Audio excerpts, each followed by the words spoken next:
Well, a lot of you know that Diane and I have been full-time RVers now for 14 years. And in that 14 years, we have never spent a winter any place that hasn't been a nice warm climate, like down in Arizona, for example. But this winter, for various reasons, we decided to hang out here in Oregon, where they really have winters. Now, don't get me wrong.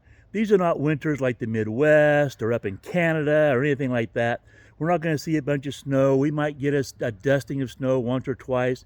We're not going to see temperatures below zero. We will be average for lows in the mid 30s, low 30s. I suppose we might see a couple times, we'll see in the high 20s, but not very often. So we're not going to have to do a whole lot to get ready for winter. We're not overly worried about it. And you know what?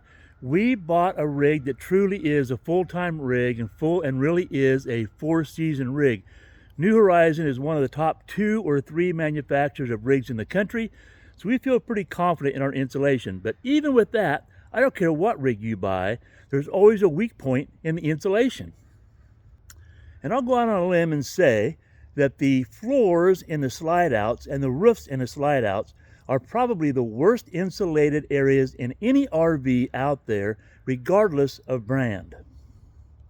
And even though we're not going to have any real harsh winters, there's no harm in doing what you can to make it a little bit more comfortable. Let me spin you around and show you what we're going to do on our rig. So I ran into Home Depot and picked up a few sheets of this solid foam board. This stuff is 1 inch thick is all it is.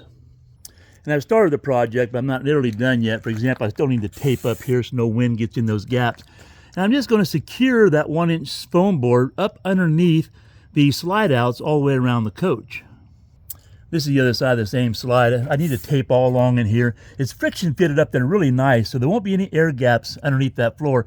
And it adds 1 inch of insulation to the floor. Now I'll do that to all 4 slide outs. Not a big deal, not a big project. And it's not a lot of foam board, but 1 inch will make a big difference, I'm sure. There's other things I'll do, like looking for any air gaps there might be. I might add a little insulation, obviously, around some water hoses outside, things like that. But you know, I'll probably share that with you later on. Anyway, wanted to give you an idea what we had going on so far for some minor precautionary measures. Hey, you know what? If you enjoy this kind of thing, how about a thumbs up, leave a comment down below, consider subscribing, and let me know, what do you do for your weatherproofing for winter locations around the country? Have a great day. See you in the next video.